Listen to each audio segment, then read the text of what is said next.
Okay, good morning, everyone. Welcome to the Community Planner Forum for June. We won't do traditional introductions because there's too many of us, but I wanted to share my screen real quick to review the agenda. And we did make a slight adjustment just in terms of the order of the agenda. We'll be having the resources to help integrate TDM into local land use policy presentation first from Rima Shamia. That will be followed by the municipal smart city streetlight conversion and evolving technology guidebook presentation.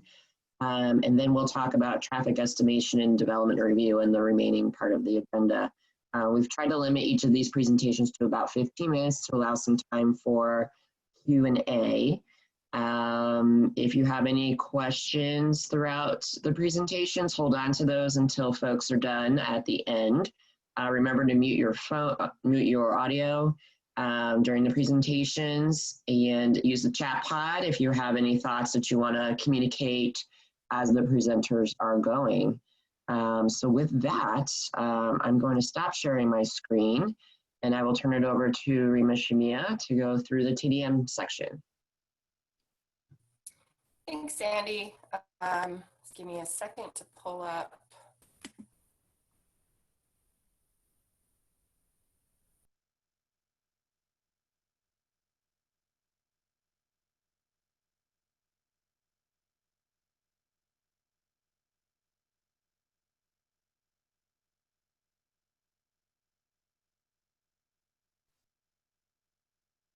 Okay. Just give me a second to share my screen.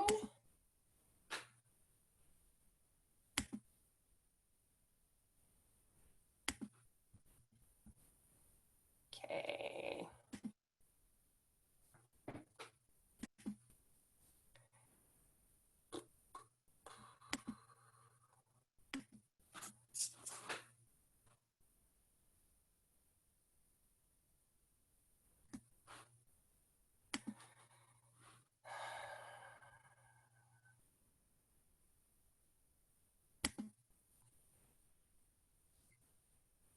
Okay, so hi everyone. So I wanted to just talk a little bit about some resources that I've identified that could help you integrate transportation demand management into your land use regulations. So first, what is TDM? So TDM is a suite of programs, services, and infrastructure that reduces single occupancy vehicle rates by making travel options like buses, van pooling, carpooling, walking, and biking more attractive and affordable. So programs like Bike to Work Day Challenge, carpool matching through Capital Moves, formerly iPool2 on the 511 New York Rideshare portal, guaranteed ride home programs, universal access, telework, commuter pre-tax benefits through employers, are just some examples of programs. Services like transit, van pooling, car share, bike share, on-demand transit like CDTC's Flex on-demand service. Can everyone hear me, by the way? No?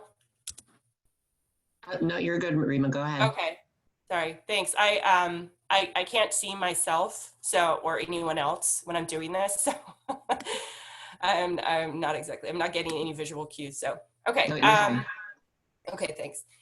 And then, so infrastructure, like that enable people to travel in a way that's other than a single occupancy vehicle. So things like sidewalks, bike lanes, park and ride lots, bus stops, bike racks, and bike lockers all fall under the rubric of TDM. So what does this have to do with land use regulation? So many codes already require or encourage things like integrating bike racks into a site plan, making sure that sidewalk gaps are addressed, possibly, if it's appropriate, adding some transit infrastructure as part of a project. But the infrastructure is not the be-all, end-all of TDM. developers, property managers, and employers have a role in implementing TDM programs that can impact congestion and the environment. So zoning codes can actually provide a structure for developers to create a TDM plan for their property that would set single occupancy vehicle rates, vehicle mileage traveled, or emissions reduction targets. And the targets would minimize negative impacts of the property, and then also the TDM plan that would be created would aim to decrease targets over time. So you could link your TDM program to your zoning code and to your climate action plan to reduce targets. So targets that a property's TDM plan targets in a property's TDM plan can be met in a variety of ways, such as carpool match, like basically all the sort of programming stuff that we went over before, stuff like helping your employees or your residents or your business tenants with like a carpool matching service, you know, getting them connected through transit and bike share through universal access or cycle access, helping them with their commutes through like on-site customized assistance. You know, there's a lot of different ways that employers and property managers and developers can, things that they can do to meet targets. So sort of the crux of this whole presentation is what could you do to get started? And there are some really good resources out there to help local municipalities evaluate where they are right now and identify concrete ways to sort of up their game with TDM in their local land use and planning activities. So the first is this really fantastic document put out by the Federal Highway Administration. It's this really huge document. It's got a lot of chapters, but chapter 8 is really fantastic. So it's called the Integrating Demand Management into the Local Planning Process. Chapter 8 has this fantastic framework of different levels of TDM integration for a variety of local planning activities. So they break down a whole slew of planning activities that you might be, you know, doing in your local government, and sort of identifies like various levels in which you have integrated TDM into those activities, like hardly at all, a little bit, or, you know, full on, totally on the TDM bandwagon kind of levels. And then it has this extensive, pretty comprehensive list of actions that you can take to go from one level to the next for those various planning activities. Another really great resource is the Transportation Demand Management Plans for Development. This is a document that was produced by the state of Oregon, and it presents a step-by-step approach on how to add a TDM component into a local land use regulation. So similar to the FHWA document, but it's way more accessible and more sort of pragmatic.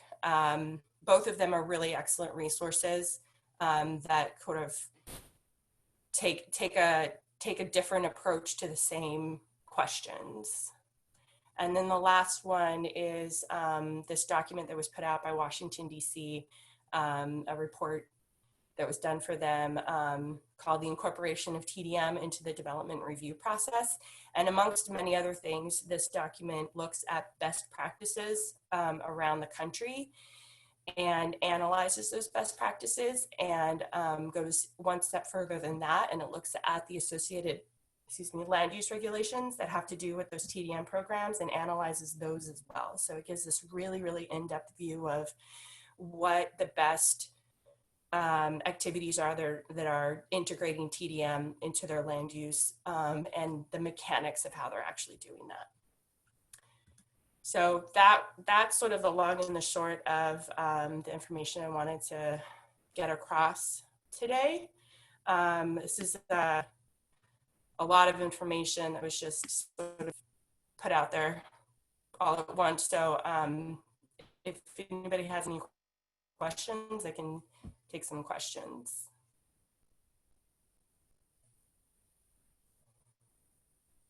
Yeah, Rima, this is Adam Yagelski. Thank you very much. I do have one question, if I may. Yeah, sure, absolutely.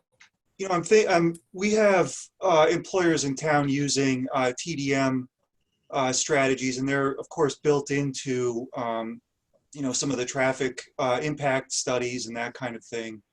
You know, infrastructure is really easy to regulate. You know, its presence, absence, the bike rack is there or it's not.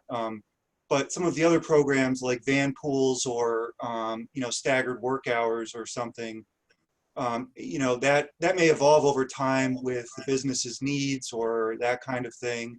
I'm wondering, you know, over time, how, if we do this up front, how do you sort of address those changes? And, you know, sometimes they may change and not, you know, let the town, you know, let the town know, for example, Right. you know, just because it's not high on the list, the secret statement of findings, you know. Right. You know, do you have any thoughts on kind of sustaining that over time? And, you know, is it more of a partnership model, or is it more of a regulatory thing? I think it's a little bit of both, but I think it's a little bit heavier on the regulatory side of it. A lot of the most successful TDM programs that integrate into land entry have a reporting component. So, and the way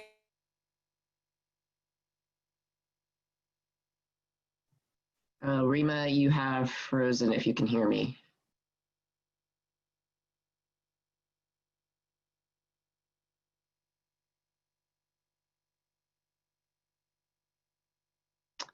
Okay, well, I think she will try to reboot her Wi-Fi. Just had this.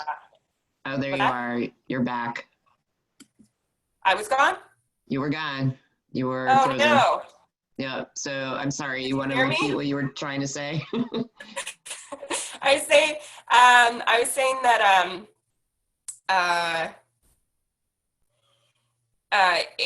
I think it's a little bit more on the regulatory side than it is like a partnership side. But I think it's definitely sort of has those both components to it. But the most successful programs that I've seen throughout the country is that they treat their TDM plans like a living document. It gets updated, you know, on a fairly regular basis, whereas like a traffic impact statement, you do it once during site plan review, it gets approved, and that's it. But when you're looking at TDM, you're really looking at meeting targets. Like you have somebody who wants to build up a property or expand on a property. They need to come up with a TDM plan to say that, okay, you know, this site, the employees or the residents that are going to be going to this site, 70% of them, or 85% of them are going to be single occupancy vehicle trips. Okay, so when we start out, our goal is for 85% to be SOV, and the rest we're going to figure out they're going to have alternate trips. The year after, they might set a goal of 80%. The year after that, they'll set a goal of 75%. The year after that, they'll set a goal of 70%, so that they have to be on top of it. Like, they have to come up with, okay, how are we going to get these people out of their cars?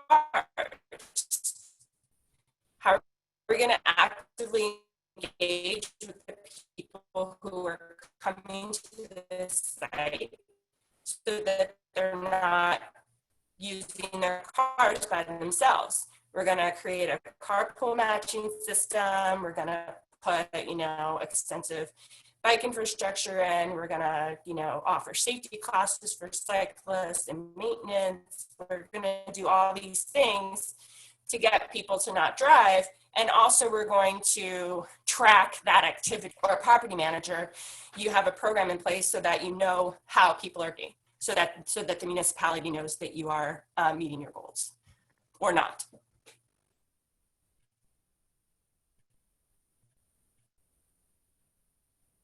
But there are programs that, you know, that's sort of like the most built out programs. There are programs that are more voluntary and aren't so, you know, that aren't so like you're required.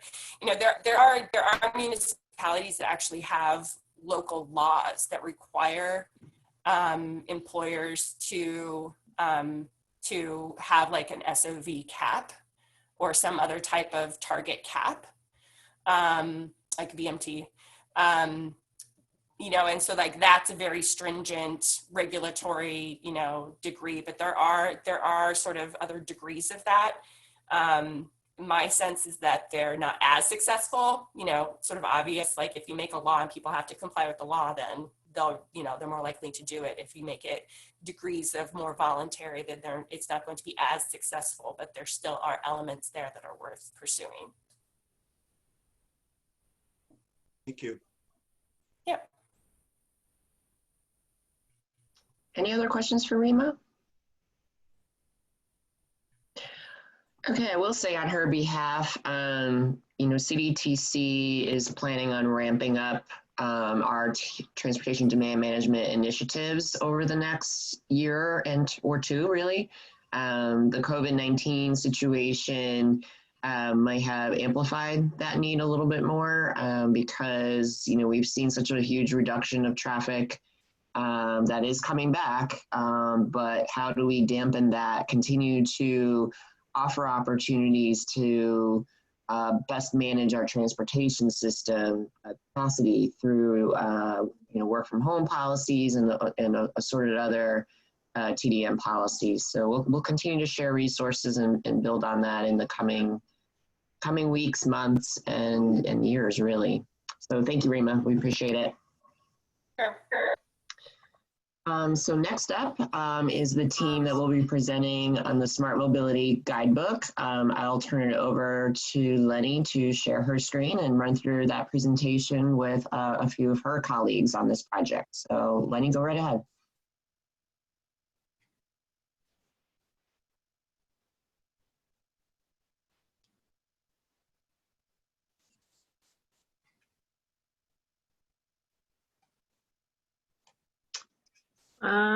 Okay. This is Kathy Ember with Planning for Places. Lenny, hopefully we'll be sharing that shortly. Jen Saponis is actually going to be starting. And I did want to check if Tina Curtin is on as well. She is not. Okay, she was going to be presenting as well. Okay. So give us 1 second. Hopefully we'll have that up in a second.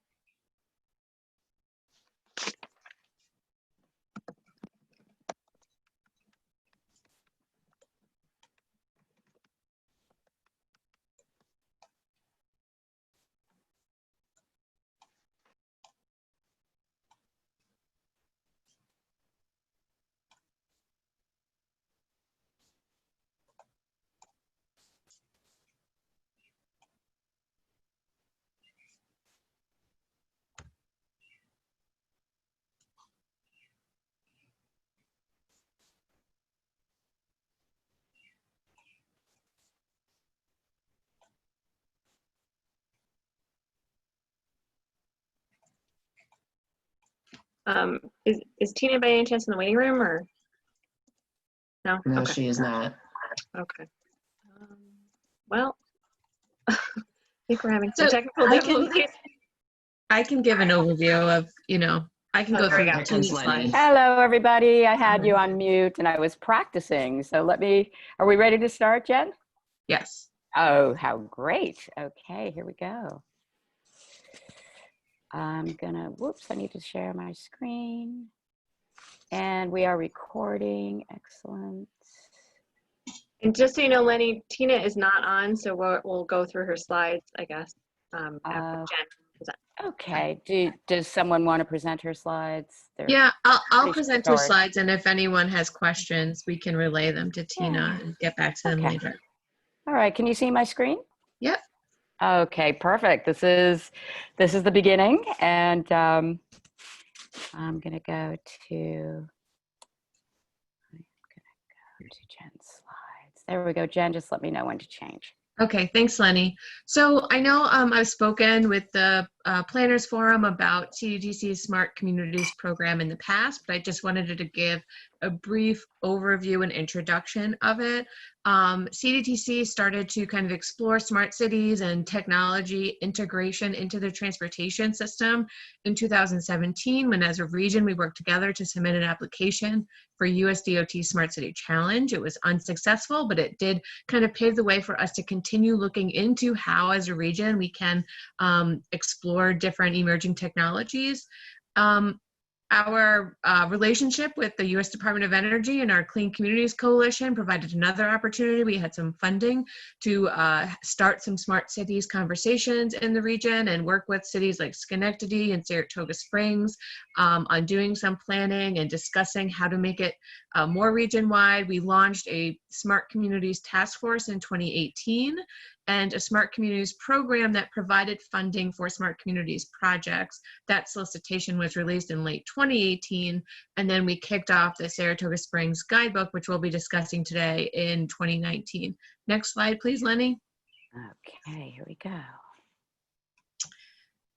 So leveraging technology and adopting and adapting new technologies is a new vision's principle and something that we see as important as we develop this next generation transportation system here in the region. Next slide, please. And CDTC has maintained the Smart Communities task in the UPWP, so we will be making up to $75,000 available again for new studies and projects. And we're interested in, having a better understanding of what kind of assistance local governments need to move technology integration forward. We've talked to some communities and we have, some sort of idea on what's kind of, what the obstacles are to adopting new technologies and integrating them into systems and getting them to work within like the operations and everything else in their town, city, or village. But, if you are interested in these types of projects or programs and have questions, please get in touch and let me know what kind of assistance or resources are needed to move forward. Okay, next slide, Lenny. So I don't think Tina's on yet, so I'll talk about Tina's slides and why Saratoga Springs applied for assistance through the Smart Communities program. So you may be familiar with Saratoga Springs and their historic nature, and if you've ever noticed the lighting, there is kind of a mixture of different kinds of street lights, and they wanted to pursue converting to LEDs just like many other communities. Next slide, please. However, there was a lot of information that was missing to allow them to kind of to make a conversion and do it the right way. So they were looking to develop an inventory, figure out who owns what, because there were different types of ownership and maintenance agreements depending upon different areas of the city, and determine going forward, do they want to continue to own or do they want to continue to rent? What are the benefits of each? And then what else could be achieved by converting to LED? Were there other technologies available that could assist with achieving other goals within the city? The city has a smart cities plan, and since this was a CDTC supported project, we were interested in seeing how could LED lighting help with traffic and particularly pedestrian safety at night, electric vehicle charging, and other potential benefits of technology and operations. Next slide, please. So as I mentioned, Saratoga Springs has a smart city plan. I believe they now even have a 2.0, which is an updated plan. They've moved a lot of their projects forward, and one of their goals was converting city traffic and streetlights to LEDs. So this was part of that, implementing that. Next slide, please. So the city of Saratoga Springs took advantage of the opportunity through the CDTC's Smart Communities program to help them, make that leap to LEDs and explore what their options are and what makes most sense for them, and how they can get the most out of that conversion project. Okay, next slide, Lenny. I think this is you guys now. Thanks, Jen. This is Kathy Ember. I'm founding principal Planning for Places. I served as project director on this project. And with me today is Lenny Schwendiger, who is from the International Nighttime Design Initiative. And Lenny's going to go through a little bit more detail and provide a brief introduction to the guidebook itself. But I wanted to tell you a little bit about the development process for the guidebook. We started out, as Jen mentioned, in the fall of 2019. And we also held 3 study advisory committee meetings throughout the project. In the spring, we had a 30-day public review period, and following some changes, the guidebook was released in May. And with that, I will turn it over to Lenny. Okay, thanks a lot, Kathy. It's been a great experience with all of the bodies involved, Planning for Places, CDTC, the City of Saratoga Springs, and I'm really happy to represent International Nighttime Design Initiative today to present a condensed version of the guidebook. And I want to encourage you to download it today and take a look at the details.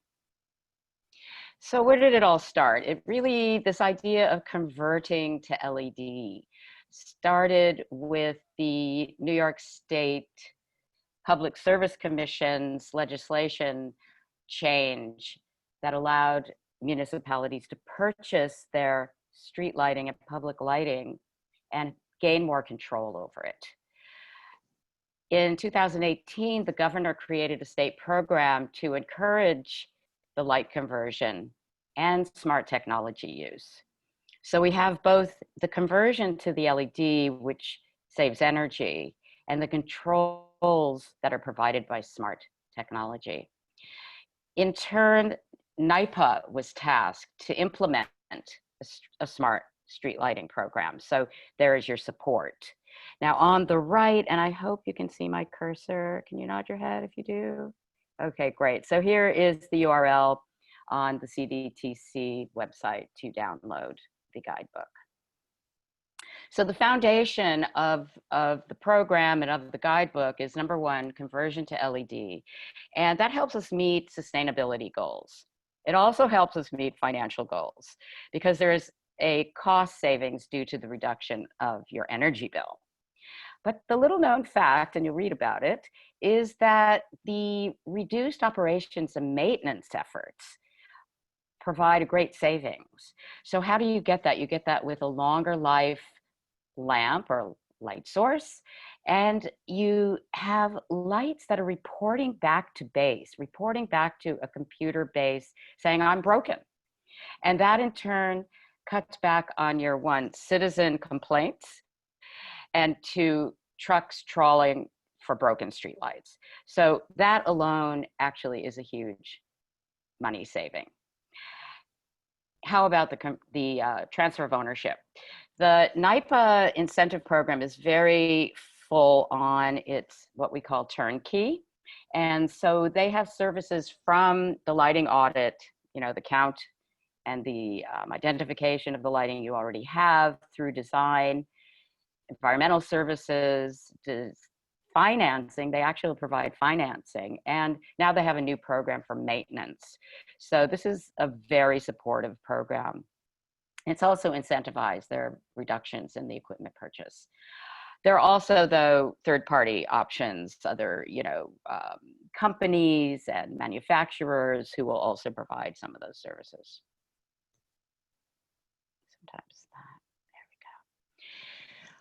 go. Hey, let's start from the beginning, which is really about lighting. Let's talk about night as a place. Let's talk about nighttime design. What are the conditions of night? What are the atmospheres in your town? What's the difference between your CBD and your residential area? Is there any difference in terms of lighting? Let's begin to distinguish or make legible or place make with light. That is possible. And that in turn will engender welcome. We love to say welcome, which includes, of course, safety, whether we're talking about perception of safety crossing the street, a feeling of being secure, a feeling that you are wanted, and that it's an inclusive place, that you are recognized and you recognize others. This is what placemaking with light can help with.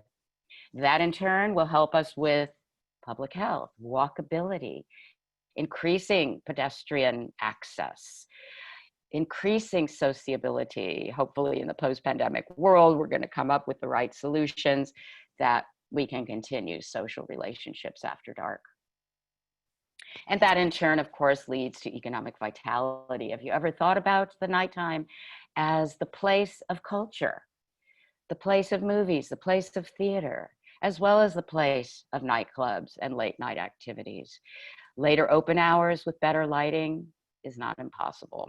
And of course, those of you who have city events, let's move them into the night. Let's feel welcome and safe. Now, so in the diagram here, we have a representation of an eight-corner post stop and the representation of a street light.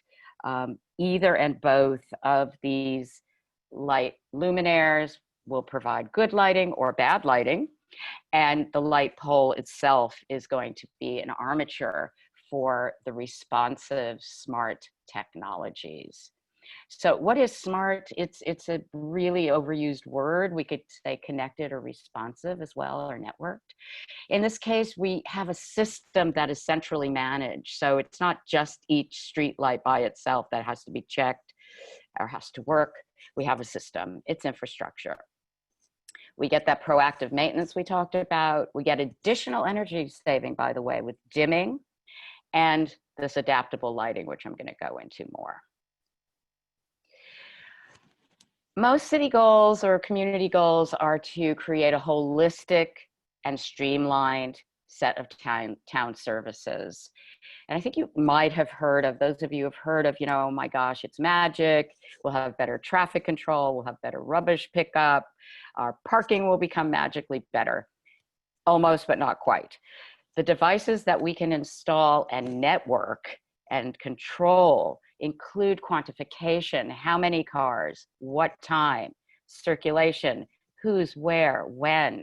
You know, having the quantitative information helps us devise a plan. And for, you know, zoning, for programs, it's the metrics that we can provide new kinds of public space plans. We also, our trusty light pole here can hold wireless hubs, EV charging, digital signage, emergency call stations. So there are a lot of different devices that we can provide our community with. And then we can also monitor environmental conditions, which is very exciting, and hopefully then change and adapt to them. So what I want to say is that this infrastructural system called lighting is wonderful and complex, but it isn't magic, as I mentioned. It doesn't work by itself. And so I just want to underscore the challenge of interagency collaboration. We may be talking about police, we may be talking about transportation, we may be talking about communications with signage. These could be different departments and different agencies. In some cases, for example, Boston and New York City, they've actually created a new unit to coordinate their smart technologies. Okay, number one in our program and our quest for nighttime design and smart technologies really starts with community engagement, which I know as planners, you're all involved with on a regular basis. I'm all for active learning and active community engagement. So what you see here is our walk in downtown Saratoga Springs to learn from the stakeholders what is loved. Where are the gaps? Are people congregating more in the dark or more in the bright? What's missing, not only functionally, but atmospherically and experientially? How is it to walk across the street? Is this intersection lit the way it should be? So it's a two-way street of learning from each other. The designers and light strategists learning from the community, and the community in turn learning about the vocabulary of light and the concerns that they will have to engage with. Pilots are important. Before you pilot, you want to measure the activity and the light characteristics through the night. Do we have night workers in this neighborhood? Do we have absolutely quiet in this other neighborhood? Would we prefer it was more active? You know, do we prefer the quiet? You know, what about those rowdy nightclubbers? Is there something we can do about that? Measuring the activities and lighting conditions is your existing conditions test. For a pilot where we set up the smart lighting, we need proof of operation and interoperability. All those devices we talked about, they have to talk to each other. They have to be controlled. And no matter what anyone says, manufacturers or, you know, our friends at the Power Authority that might be helping you with support, you want to see this in action. You want to make sure the reporting of the characteristics are working. Also the aesthetics, that means the light pole form, the luminaire forms, that we like them, and the qualities of light are what we want. Do we want cool light? Do we want warm light? Do we want cool light in some places and warm light in others? This is light quality. And then nighttime design, this idea of placemaking with light. Can we provide more legibility? Can we provide better pedestrian experience? So you would do surveys with your citizens. You would invite them to the proof of concept pilots. We would make some decisions about downtown. Perhaps we want it brighter and more active. Perhaps we want some areas less bright and active. Residentially, we might want to turn down the lights at 11 or midnight, or we might need to keep them up in a neighborhood where we have night workers or night shift, or you know, an adjoining institutional neighborhood with the academic night classes, hospitals, late night libraries. Wouldn't that be great? You know, and how to get to them. And so then the decision making about lighting quality is more nuanced for each type of district. We came up with 4 levels of deployment. On the left column, we have the basic. That is simply converting to LED, getting the energy savings, longer life lamps, less maintenance. And it includes smart ready. It includes some equipment that helps you move towards basic and advanced plus in the future, but perhaps your budget doesn't hold that for now. Or perhaps you don't know if you really want to have smart lighting and the challenges they'll provide with interagency collaboration. So basic plus and advanced are really 2 layers of control. And when we say control, again, that's reporting, levels of dimming, switching things on or off, systematic reduction of light levels on a timed basis, and the interconnectivity. So basic plus is simply proactive maintenance and the ability to have timed on and off. Advanced includes the dimming, which is a little more nuanced and leads to more placemaking. NYPA and National Grid provide both basic plus and advanced together in one program. Advanced Plus is the addition of the smart city technology. So if we're going to have, important to have the sensors, important to have the monitoring, EV stations, you can have those anyway. But if you want to interconnect all of that, if you want to interconnect the whole system with smart city devices, that we call Advanced Plus, just to help us understand levels of deployment. We come to the heart of the matter, which is how are we going to make these decisions? The first steps, we have 3 steps. First step engages the community into what it is that we need. What is the problem we're trying to solve? I don't know how many times I've heard this from all the smart city mavens and experts. What is the problem we're trying to solve? Is it about parking? Is it about security? Is it about placemaking? Really good notes here. I'm going to check out here. Is it about centralized communications? Is it about traffic amelioration? What are the most important issues that smart networks and smart lighting can solve? By the end of step 1, you can leverage the program with prioritization, and you're ready to strategize.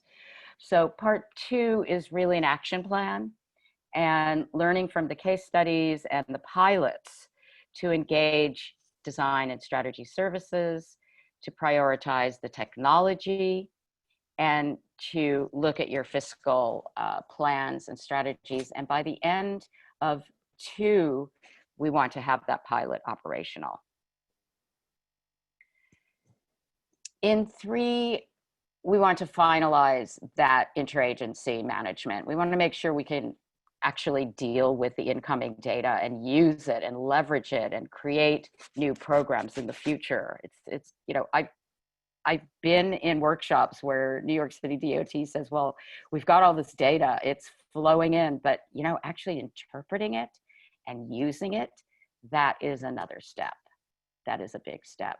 So it makes sense to wonder about how you're going to leverage your smart cities network. By the end of the 3rd step, you should be ready to procure the technology and equipment and to install it. So that is my condensed version of the guidebook.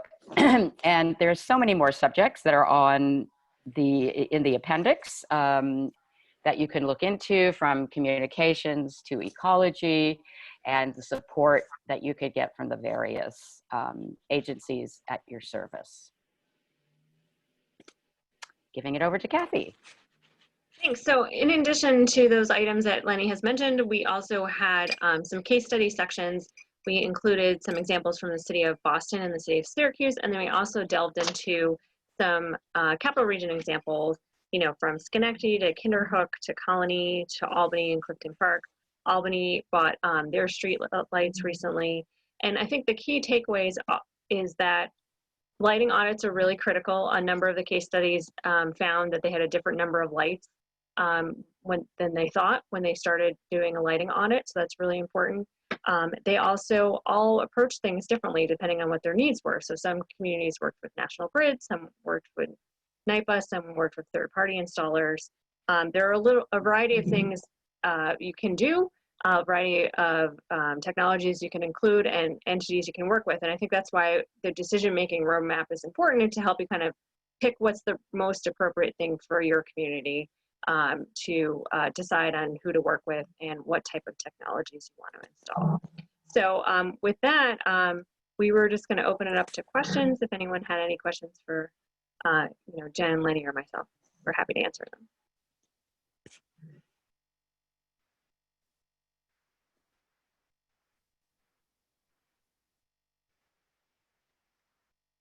Any questions for the presenters?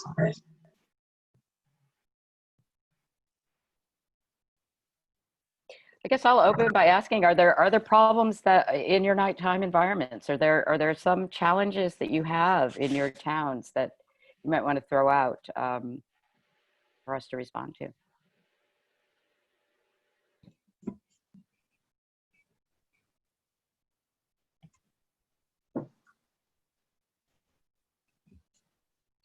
Well, I'd like just to offer this as a City of Albany resident. When they installed the streetlights here, it was an immediate difference, an immediate improvement.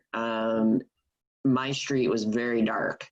I like to walk, and you know, there were days even on my street that I was like, it's kind of doesn't feel right. And the lighting that the city installed made such a huge difference in the visibility of me as a homeowner, seeing who's out in front of my house, for pedestrian safety.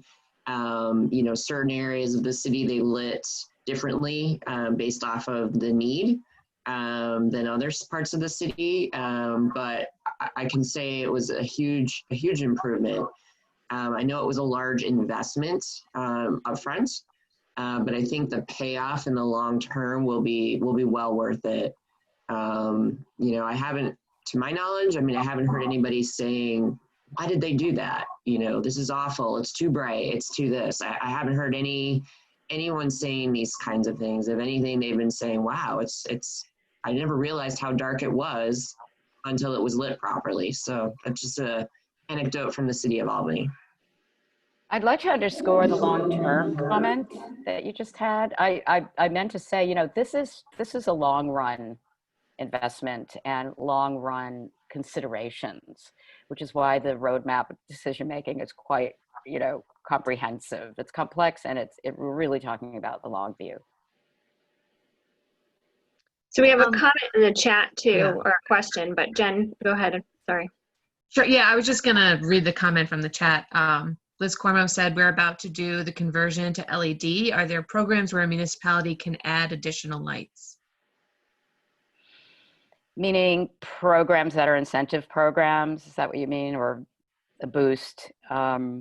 Certainly, I like to think of, you know, bus shelter lighting and better intersection lighting.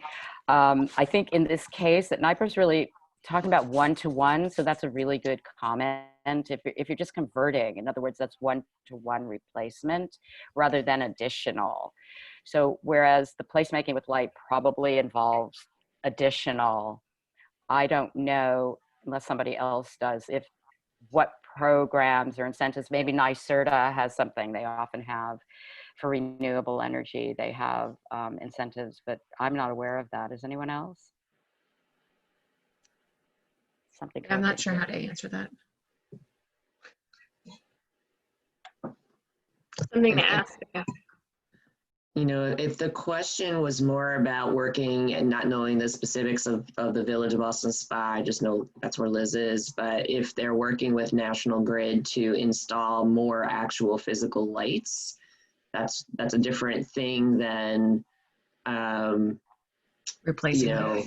right. And I know we ran into that in the Village of Colony. I don't know if you want to speak to that at all, John, but when NYSDOT and National Grid did the project on Central Avenue, it was very clear that there's still spots on Central Avenue that more light, physical lights are probably needed, but they're not there. And it just shows you the evolution of a corridor.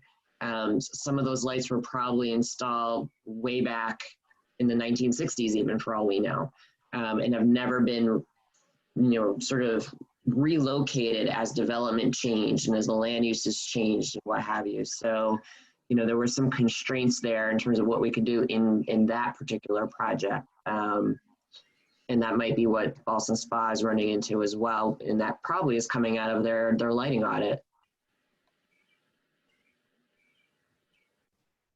Yes, Sandy. I wasn't really that directly involved with the DOT and the village on the Central Avenue LED enhancements. RPI had done a study on the different color lighting that can be implemented with LEDs, which I thought was kind of interesting from an engineering standpoint. But I think they end up just going with whatever the recommendation was at the time after that study. I never actually saw that official study. But you're right, Central Avenue, we've had a lot of pedestrians, fatalities and near misses on Central Avenue, early hours and late hours. Because people don't want to walk down to the next crosswalk. Does smart lighting also take into effect the crosswalk or multi-use path, cycle tracks, where, you know, lighting should be enhanced or should be increased, you know, after dusk, before dawn? These are the best case scenarios. I'm going to answer that, but I also wanted to go back to Sandy's comment. The corridor has evolved. Lighting technologies have too. So the placements of those poles are based on potentially 60s light source and light optics technologies. So your 130 feet, you know, that's the kind of basic rule of thumb of how far apart a streetlight pole is.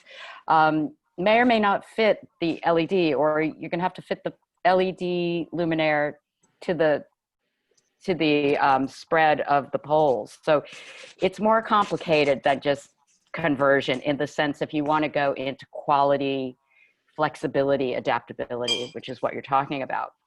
And I'm sure that NYPA will pay for installations, and it does all fit together, and it can be networked. So that's a good thing. The dimming is part of what you're talking about. So although at this very moment, dimming can reduce energy use, which is a great thing. It's been shown to do so. In New York, we don't yet have a program that takes into account the reduced energy cost or the reduction of cost of dimming, but they're working on it. So National Grid is working on that. I like to say that the quality is separate from the savings of money. So in other words, if we want to enlarge or enhance the lighting of the crosswalks or of the sidewalks or of the street in general, because people are doing mid-block crossings in certain places, their desire lines, we have new places people are crossing, then dimming can be involved and should be involved. But I think you really need a lighting designer to help you suss out where those places are and how to create that flexible lighting design and system and putting those together. Okay. Well, thank you for that presentation. Really appreciate it. The guidebook, as Lenny and the team noted, is available on CDTC's website. And obviously this will be made available to you after our meeting today. So if you have any additional questions, feel free to reach out to Lenny, Jen, or Kathy. Thank you. Thanks, Thank you for everybody. having us. Okay, next up is Chris Bauer. So when we talked at our meeting last, in April, we were talking about the changes in traffic as a result of the lockdowns here in New York State, and when will we reach a new equilibrium with traffic, a new normal, if you will.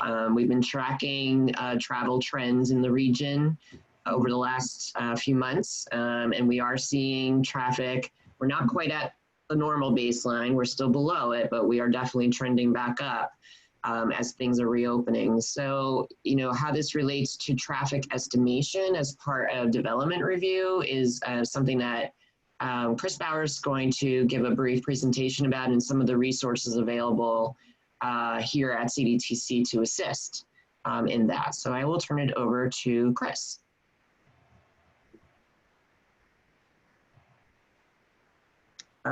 Chris, you're on mute. I don't hear you.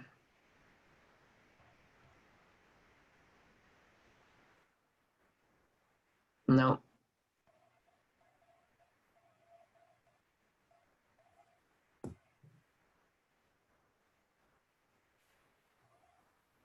How about now? Yes, we got you. Okay, so I have to turn this up. Sorry, I'm using a new headset here today. So, can you see my presentation? Yes, we can. We're all set. Okay, let me see if I can move it over here. I cannot. Okay, that's weird. Well, if it looks like I'm not looking at you, it's because my presentation is to my left, your right. But yeah, we're going to talk a little bit about the travel demand model. We bring this up a lot at different meetings, and we talk about the model, and you hear the phrase the model. We use the model for that, and certainly we don't want our members to think that it's a black box or something that they don't have access to. And at the same time, we also want you to understand a little bit more about what it is and what it can do and what it can't do. So I'm going to run through some basics about travel demand modeling in general, just what it is, what our model is, talk a little bit about traffic estimation as a little bit of an aside. There's really no way that I could cover everything that we do with the model in 15 minutes. So I'm going to gloss over some stuff. If there's something you want to hear more about, be happy to talk more about it at a future community planner forum, do another presentation to get more in depth, or we can talk offline about it.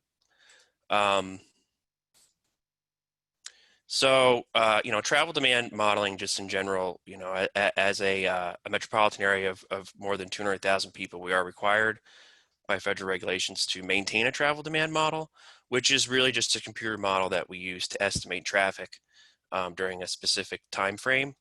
The software we use is PTV VSUM. There are others out there. It's widely accepted, as are several others. It's a traditional 4-step model. So for those of you who went to planning school, you might have a distant memory of what that is. And it's equilibrium based, meaning that it runs many, many iterations until it keeps coming to the same conclusion, and then that's what it puts out as output. It uses a lot of computing power.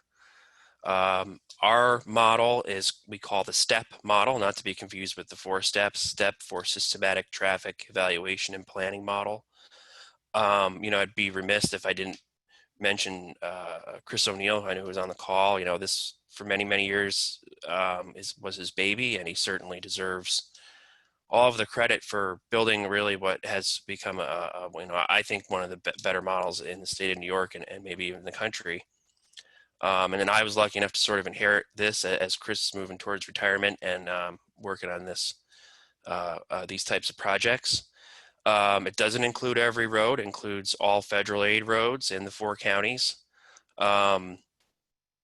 Our model is a PM peak hour model. So that's just a decision that was made a long time ago, because that's usually traditionally in the capital region the worst, quote unquote, time of day. The model does allow trips to sort of change their route given reduced accessibility. So in other words, it doesn't automatically say that you're going to take the shortest distance between your home and your job. It takes into account travel time and other factors, travel speed, and the fact that you may divert your trip a little bit. But it doesn't know, things that happen in the real world, like people are sick or, you go on vacation or whatever. So it's sort of, it's a computer model. And it assumes that every driver has perfect knowledge, meaning they know every road and they know how long it's going to take to get down every road, which we know is not necessarily true. People sometimes just go the way they know, or there's a lot of factors that go into how people choose their trips that maybe aren't totally reflected in the model. So just really briefly, I'll just go through the process that the computer runs through when we're running the model. It's a 4-step process. The region is divided up into 1,000 traffic analysis zones, which are shown on the map on the right, which is a geographic unit that is around the size of a census tract or smaller, but bigger than a census block. And we populate those geographic units with census data, population, employment, and household data. And then that sort of is the fuel that generates trips. So we generate trips in each one of these zones. Second step is trip distribution. Where do the trips go? So it's going from zone 1 to zone 100. Then again, using kind of trends and what's census data assigns a travel mode to each trip. In the end, it sort of skims off pedestrian, bicycle, and transit strips and just shows us vehicle trips. And then it assigns those to a route after many iterations. Obviously, I'm really sort of simplifying it, but that's the general process it goes through. Don't want to spend too much time on this, but just the general construction of the model roadway network is made up of nodes, which are intersections, links, which are roadways, and then centroids and centroid connectors, which connect between those traffic analysis zones that I mentioned earlier and the actual roadway network. But just to get a better sense of what I mean here, if you look at the graphic on the right, is the one on top is kind of a little more real world-ish, and if you pull the map out from underneath, you get what's on the bottom, and you can see that the purple lines, which are links and actually a zone boundary, are the roads that are in the model, and a lot of the local roads are not in the model. So that's really just a point I wanted to make. We can't really estimate traffic on really low volume local roads with a lot of comfort of the certainty of that. As far as we have the years that we maintain. We have a base year, and we have future years 2025, 2030, 2040, and 2050, where we put in any projects that we know are on the books. We can interpolate for mid-years. So for example, if DOT comes to us with a design project that's going to happen in 2028, we can interpolate between 2025 and 2030 to try to figure out what the traffic might be during that build year. And all of the future demographics are consistent with CDRPC's projections. And so, as you probably would assume, after we get the data from the 2020 census, we'll be going through another update of the model to make sure that it's reflective of everything we learn from this year's census. These are some of the applications that we use the model for often. Some are applications that are accessible to our members, and so I want to tell you about some of those. I'm not going to go through all of them, but in the end, I really want you to know that if you're wondering if we can do it, if we can do something with the model, just ask. The worst we can say is our model just is not able to do that.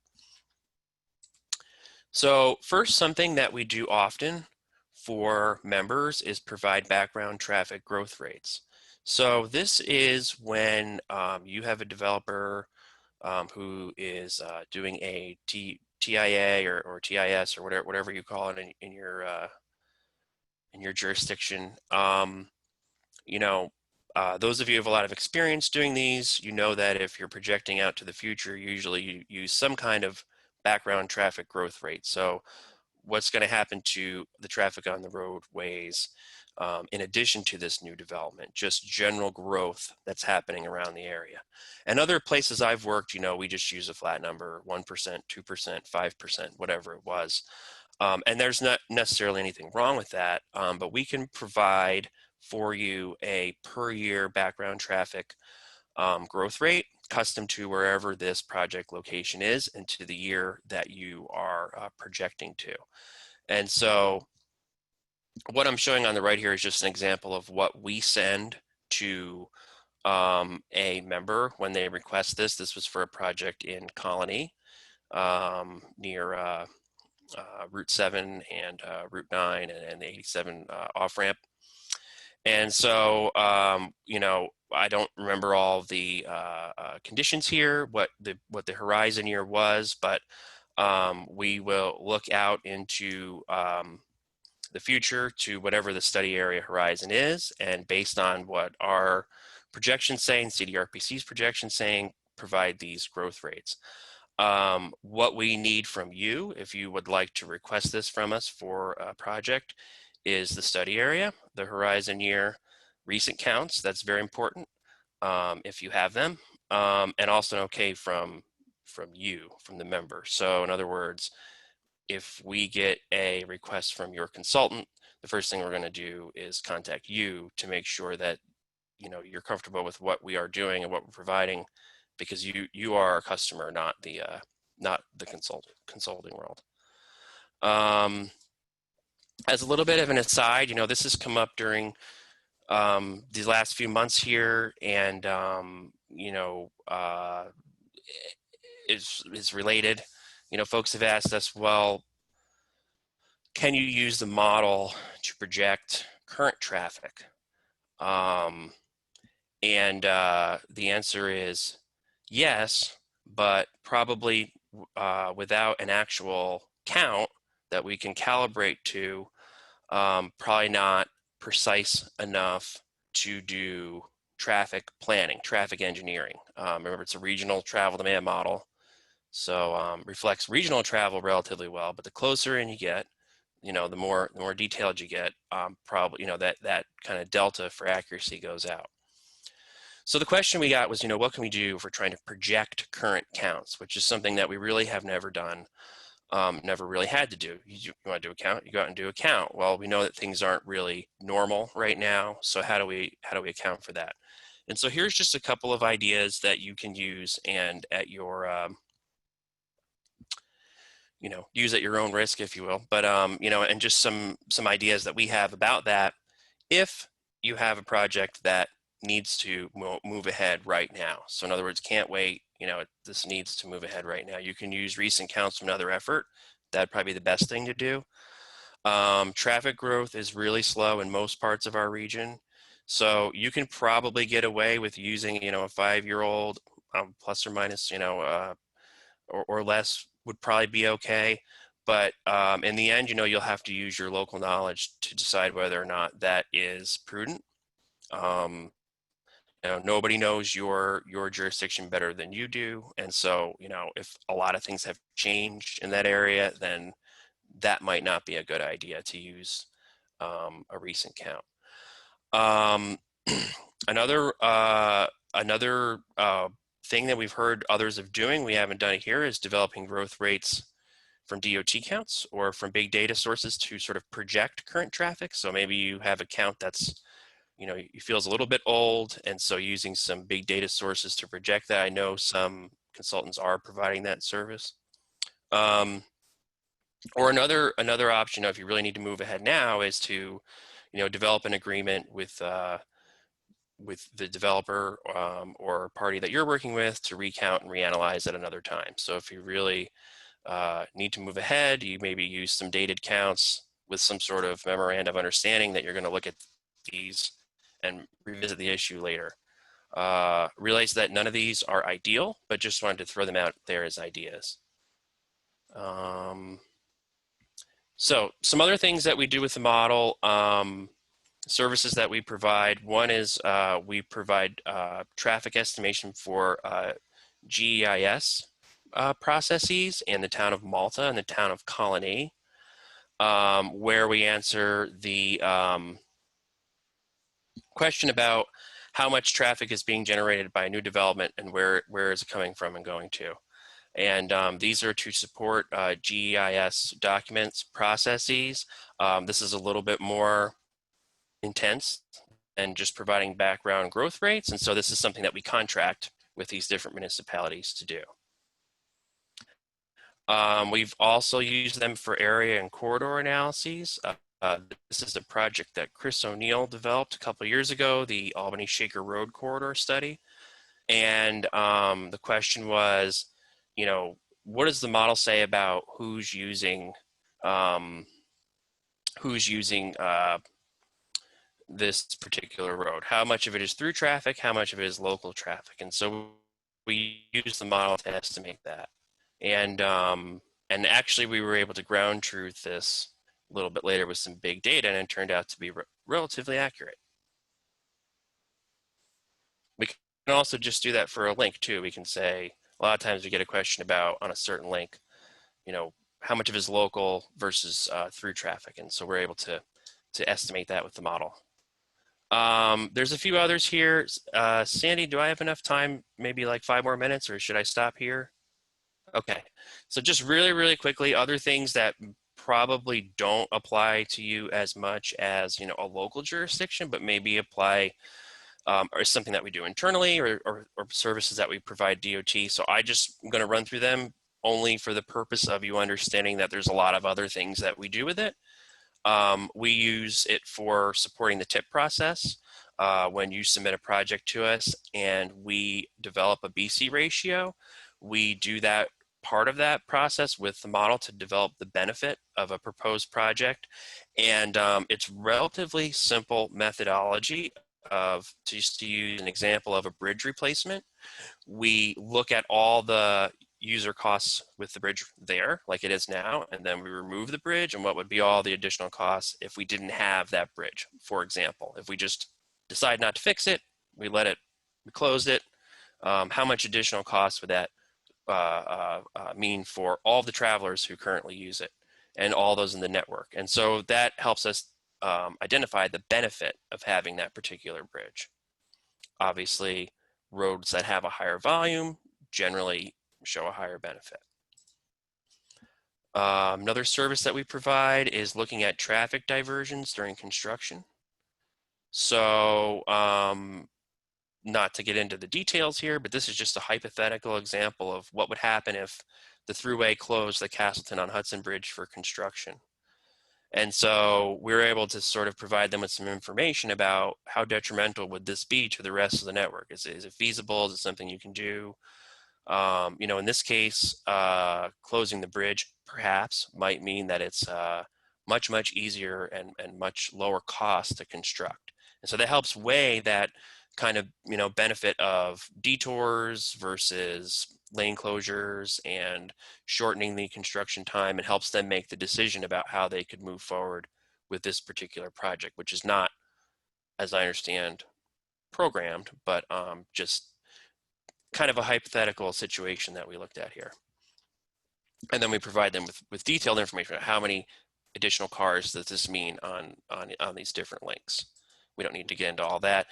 We support the TMC with modeling effort. A few years ago, CDTC worked with them on some scenario planning for incidents on the Northway and developed some alternative signal timing plans and traffic routing schemes and motorist alerts that could sort of automatically be generated should a certain section or type of crash happen on the Northway.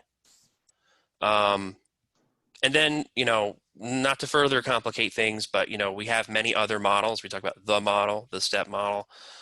We do have several other models that we maintain here, and they're listed here. I don't think I'm going to go through all of them, but some of them are regional type models like the VRPAT moves model, and then others are use performance measures and traffic engineering and things like that. So we do maintain several computer-based applications here for evaluating transportation projects, in addition to just PM peak hour vehicle trips. So that is all I have. I realize that that was an incredible amount of information. That's probably hard to digest here, but definitely would be happy to answer any questions you have.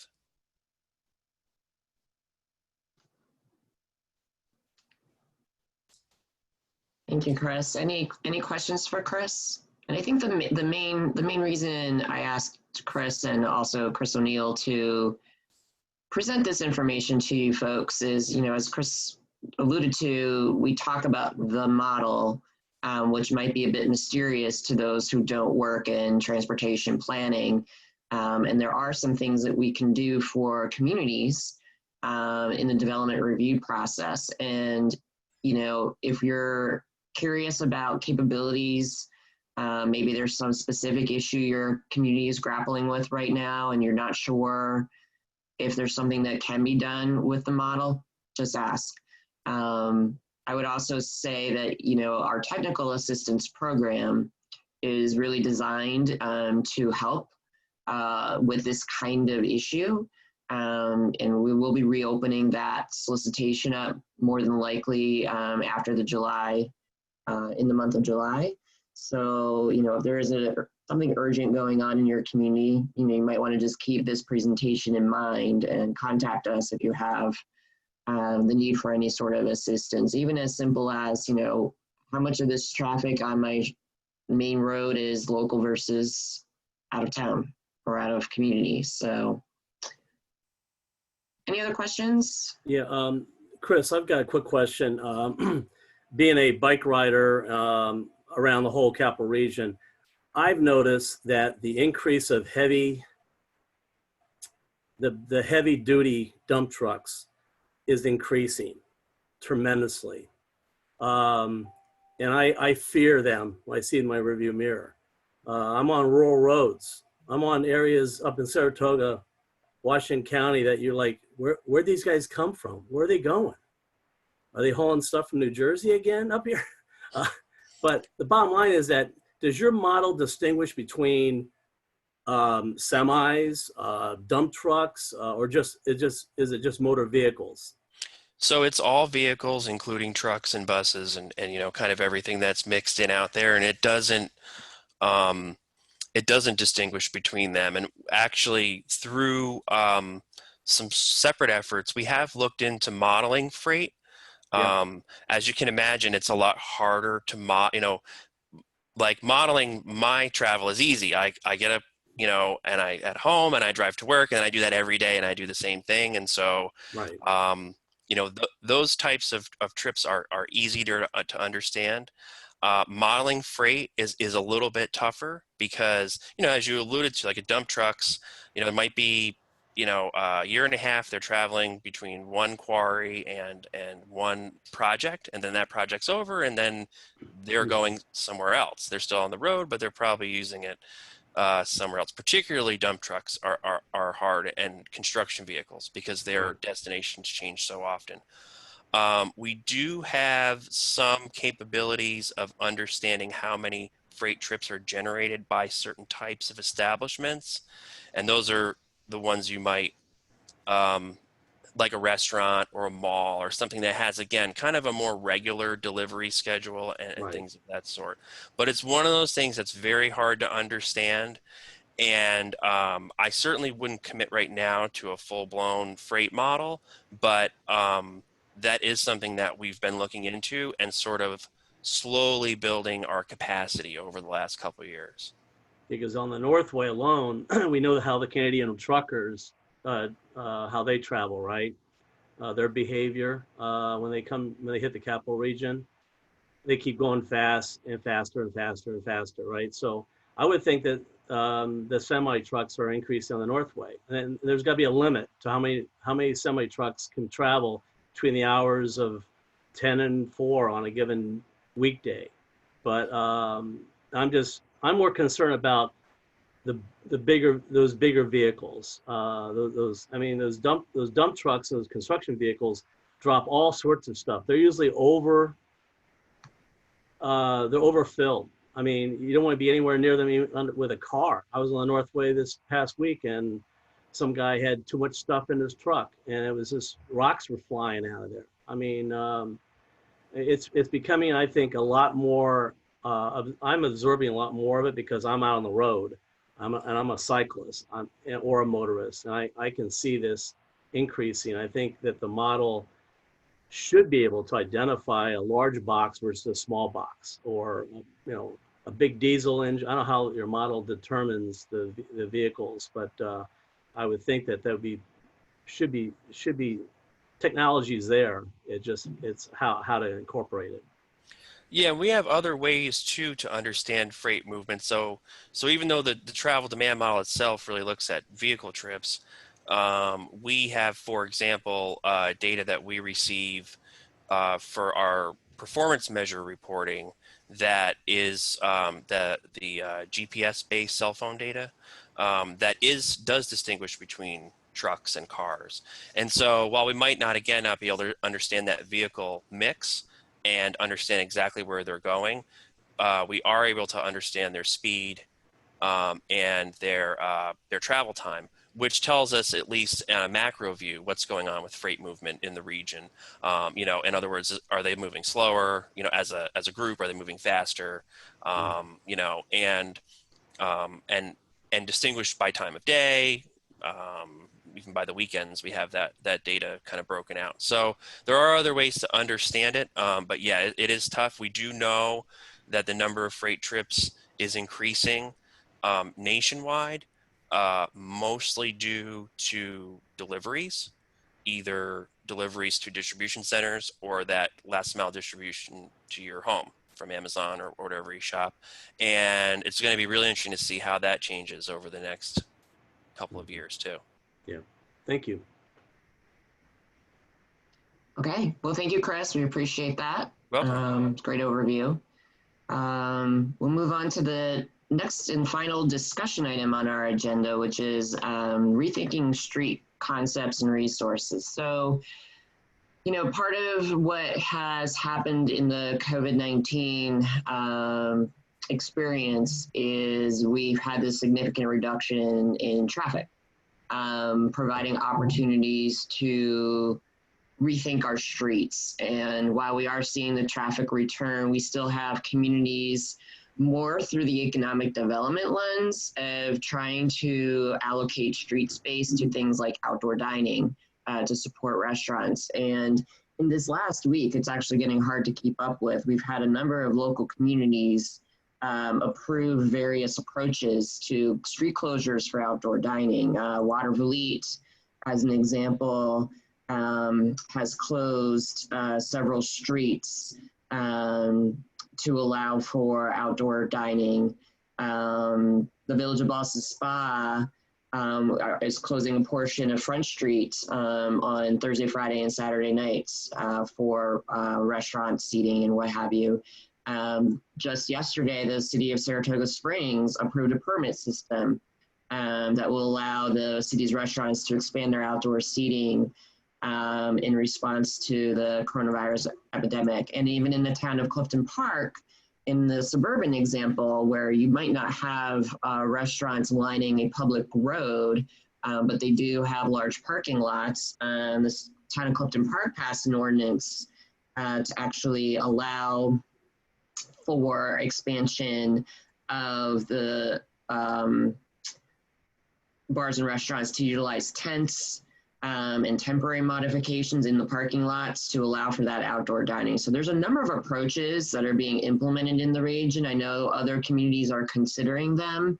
I just wanted to see from the folks on the call today, you know, are there other communities that have adopted them that I'm not aware of or are considering them? And how are you going about that? Are you approaching it through, you know, a local resolution, some other tool? I'll open it up for just some conversation on that.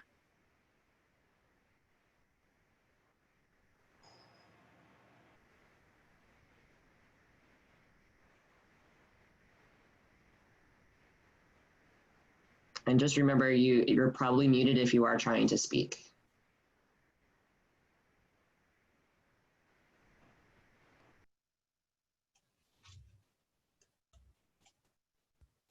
Sandy, there's a comment in the box from Steve Strickman. Did you see it?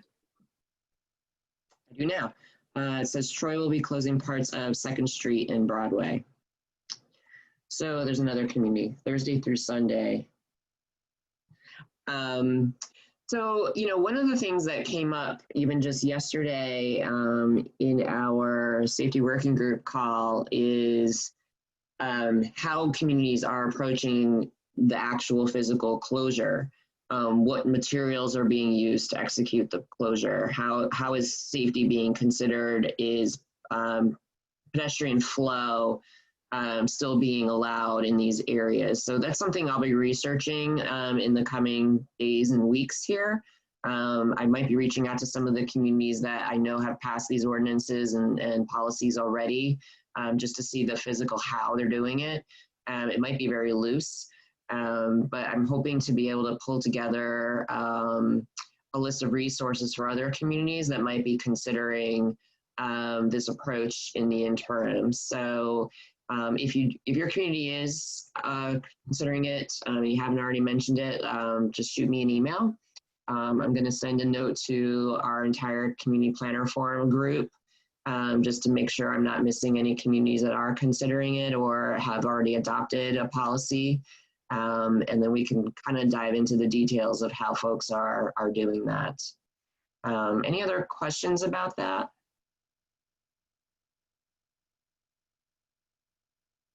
We got another note in the chat pod from Cahos. They will be closing down 3 separate segments of Remsen Street on Friday and Saturday evenings. So it does appear that this is becoming very commonplace here in the capital region, which is great to see. And it's a good opportunity to experiment, you know, what does this do to traffic flow? And that's something that, you know, we'll be interested in seeing how these streets function, you know, with some of the lanes taken away for these other activities. So don't be surprised if we follow up on this topic at another time.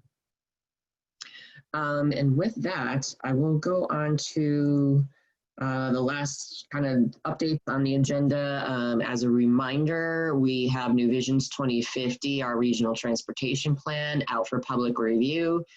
Jen Saponis and Chris O'Neill have been leading that on behalf of CDTC. You can visit our website to see the range of public input opportunities and options. You know, Jen and Chris are still willing to do a virtual webinar or public meeting in your community, or if there's community groups that you're aware of that might be interested in hearing more about the long range transportation plan, feel free to reach out to them. As I mentioned earlier, the Community Planning Technical Assistance Program, we are likely going to start a new solicitation round in July with probably a rolling approach to it. You know, the first at kind of a first come, first serve basis rather than a full evaluation. We know that folks, you know, were delayed in thinking about applying to this program as a result of the lockdowns and shutdowns. I keep saying lockdowns, it was really a lockdown, it was a shutdown. But, you know, we want to make sure that we reopen that opportunity in case something, you know, folks were interested in couldn't have been pursued at that point, but maybe able to be pursued now. Are there any state, regional, or local planning updates that anyone would like to specifically highlight?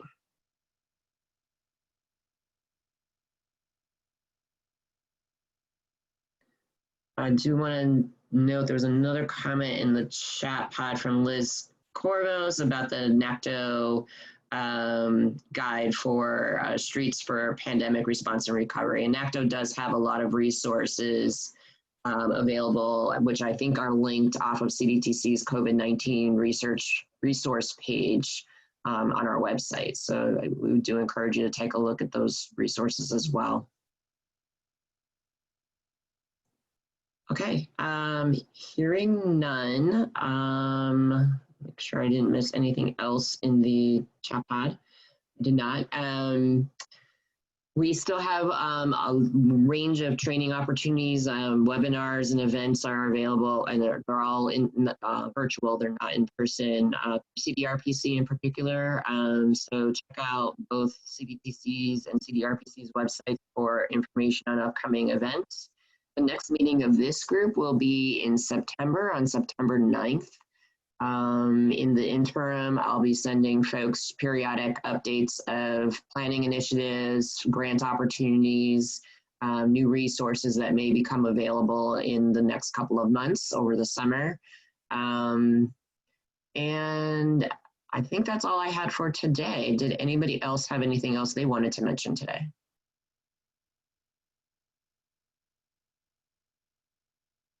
Okay, well, hearing none, have a very happy 4th of July. Enjoy the rest of your summer. For those that I won't see until September, thank you for participating today. And I hope you all stay safe, stay healthy, and remember to wear your mask. Have a good day, everybody. Thank you. Thank you.